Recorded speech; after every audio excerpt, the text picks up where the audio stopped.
Hello and welcome to Bio 301, Heredity and Human Affairs. Welcome to the Spring 2023 semester. I am your instructor, Dr. Bergs, and here's my helper, Layla. So you can read all about me in a discussion post. I have made an infographic so you can get to know me as I get to know you. Additionally, in the About This Instructor section, there's a little bit more information about me. But to give you some highlights, I'm coming from South Jersey. I have a bachelor's in biology from Eastern Shore, go HBCUs. I have a PhD from Johns Hopkins in molecular medicine and human genetics. I studied aging research there, so I do have some research going on here. So if you are interested, please look me up, come talk during office hours. And I've been at Bowie State since 2016, recently tenured and promoted to associate, yay. And so this course is talking about everything about heredity and how it affects the human experience. So this is an advanced 300 level bio class. It also can count for a free electives for most non-bio majors. We're going to cover everything from cell bio to Mendelian inheritance and non-Mendelian inheritance, cell division, so mitosis, meiosis. We'll talk about the human experience in terms of, okay, so this is your DNA, why should you care? This is a cell, why should you care? And human evolution. So I want you to know that the first thing in this course is, yes, I give you the concepts, but I'm more interested in how you apply them, okay? This is a cell, but what does this have to do with your everyday life? And so we'll start with cell biology for content, but we'll talk about the microbiome and how it affects your health, because the microbiome is those non-human cells that are a part of our experience. Okay? So this course is completely online. It is asynchronous, meaning we do not meet at a scheduled time. Okay? However, we will cover 16 weeks worth of information as if this was an in-person class that regularly met every week. Okay? So you need access to Blackboard, because on Blackboard is where you'll find the syllabus, the course schedule, and all the assignments. You need a reliable internet connection, and you need some kind of computing device, okay? Be it a tablet or a computer, but you need something that you can access the internet and complete assignments. And I did not say a cell phone, because there are things you need to type, like on a Microsoft Word document and things, okay? So a cell phone might work for some things, but not every day for this classwork. If you need to get in touch with me, you can find my information on the syllabus. It is also here for your convenience. So tberks@bowiestate.edu. For office hours, we can chat via Zoom or in person in my office. If it's a quick conversation, you can try to catch me in the office on the phone. Okay? Here are my office hours. If these don't work for you, I am available by appointment. So send me an email and we can figure out a time and date that does work for you. This is just a picture to show you the building. I am on the 3rd floor. If you come into the front, you'll come all the way up to the 3rd floor and walk all the way down on the right hand side. So once we get started, this course is divided into 4 modules. And this is taken from the syllabus, where you'll see a schedule that tells you everything you have to do. So every week there are several assignments, usually a chapter quiz that covers content, a video quiz, and then a journal or a discussion that covers the application. When you go on Blackboard, you'll see an assignment list. Everything is written out. This is redundant so that you know this is what you need to do. I highly recommend that you print out the schedule and just check off as you complete assignments so that you know you did it. Hang this on your wall, leave it on your desk, put it somewhere so that you can see it and so that you know each assignment. If you keep a schedule, also a recommendation to keep a schedule, be it in your phone or paper, put these assignments in there. Or just put heredity assignments due to remind yourself you need to complete this work. Okay? I recommend you do it before the due date so that if something happens, it's already done. Okay? If the internet crashes because you live on campus, it's already done. If the electricity goes out, it's already done. Okay? So try to work ahead of time to avoid life's accidents. How will you be graded? So I have decided to split this up into 2 things. Those weekly grades that you're going to do multiple ones versus singular grades. Why did I do this? Because this course uses a weighted system. So as you see here, chapter quizzes are 10%. there are about 15 to 16 chapter quizzes. Collectively, they account for 10% of your grade, okay?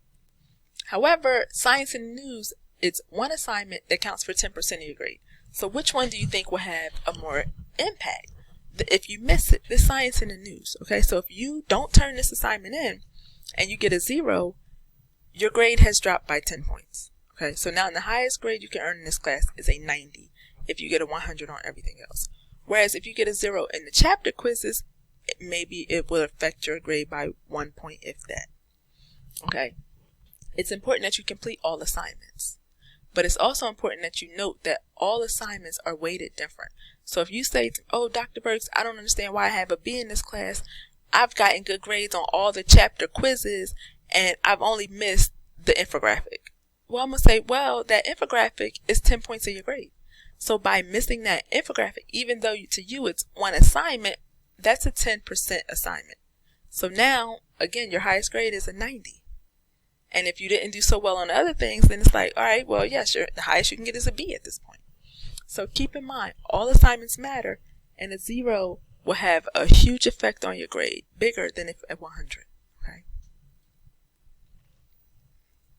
So to break that down, this midterm, science and the news, so you're going to submit it in March, it's on a primary or secondary article. I have posted information on Blackboard so that you can follow along and do this assignment correctly, including a how-to video. So you will find the video, a rubric, and an information sheet. Please read them. Please make sure you understand what's being asked of you and then do those things, okay? Don't do what you think. If there's any hesitation or any confusion, please reach out so that I can clear up the confusion and you can do it correctly. There's a bioethics assessment. This is what you'll do at the end. There's a rubric. It's already online. Follow along. You'll have to sign up for your topic in April and then turn it in about a month later. This is connecting what you learned in class to what's going on outside in the real world and in human affairs. So you'll pick a topic, you'll research it, you'll turn it in according to those specifications laid out in that rubric. There's a cytogenetic infographic, 10% of your grade. There's a rubric and an information sheet. Notice how I keep saying rubric, rubric, rubric. This is an infographic. Here's a picture of an infographic. Think of it like a poster. There's how-to information on Blackboard to tell you how you can create this using 2 different methods. Discussions and journals. There are a lot of these, one just about every week. These are 20% of your grade total. But I want you to post early, especially for discussions, so that someone can read it and reply to you, and you can read and reply to others. There's a rubric sheet and information sheets on this. There's a general one, and then each one has the information that's being asked of you. In this, remember that your opinion matters. Do not give me a recap of what you just read. Don't give me a recap of the video you watched. I watched and read that stuff too. I'm interested in figuring out how you feel about that topic, what you learned from that topic. Why do you find that topic interesting? Okay, this is about you and your thoughts and how you articulate what you have learned, not a recap of what you just looked at. For every chapter quiz, there are 2 attempts. Please use them. If you get a 70, go back and see if you can get an 80, 90, or a 100. Okay, as I said before, life happens. Don't wait till the last minute.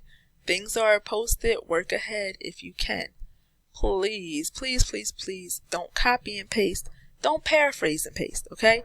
This is plagiarism. This will result in a 0 on the assignment. It can result in a 0 on the entire class, okay? You can earn a 0 in this course for cheating. Please don't do it. Your grade matches your effort. So if I ask you to give me 15 complex sentences and you give me 3, the dog ran fast, the dog ran over there, your grade is going to match that effort, okay? Whereas if you just start, I would rather you write more than less. Don't sit there and say, oh, she wants 10 sentences. Let me figure out how to give her 10 sentences. No, write. Just write. Write all your thoughts and things down and then go back and see, wow, I just wrote 20. Okay, you'll be surprised at how much you have to say about these topics. And there's like 3 questions for each post, so it's easy to write more. Please research the information before you write about it. I'm interested in seeing what you got from this and how you are processing it. Use those rubrics. You hear me talk about the rubrics a lot. They are there for your benefit. They are there to tell you exactly how you will be graded, exactly what I'm looking for. So make sure you follow along, because you can do a spectacular assignment and get a very low grade because it didn't have any of the requirements in it. Okay, so use those rubrics. This is 16 weeks worth of information. There's roughly 3 assignments due every week, as if you met for class twice a week. Okay, extreme learning zone. Keep a calendar, keep a schedule, don't fall behind. Okay, if you do, if something happens, if life happens, let me know sooner than later. I can't help you if I don't know you're struggling, and I can't help you if I don't know there's a problem. So make this class a priority as if you would an in-person class. So even though we're not meeting, maybe you should tell yourself, on Wednesdays and Saturdays, I'm going to work on this stuff. Okay, on Wednesdays, I'm going to do the content. On Saturday, I'm going to do the application. Or on Sunday morning, I'm going to do it all. But make sure you have a schedule and you stick to it of when you, quote unquote, meet with this class. If there are any questions, comments, or concerns, or if you just want to say hi, please send me an email, stop by the office, pick up the phone, and call. I am here to help you, but you have to help yourself first and reach out to me so that I know there's an issue and then I can be of assistance to you. Thank you for your time, and I look forward to a wonderful semester.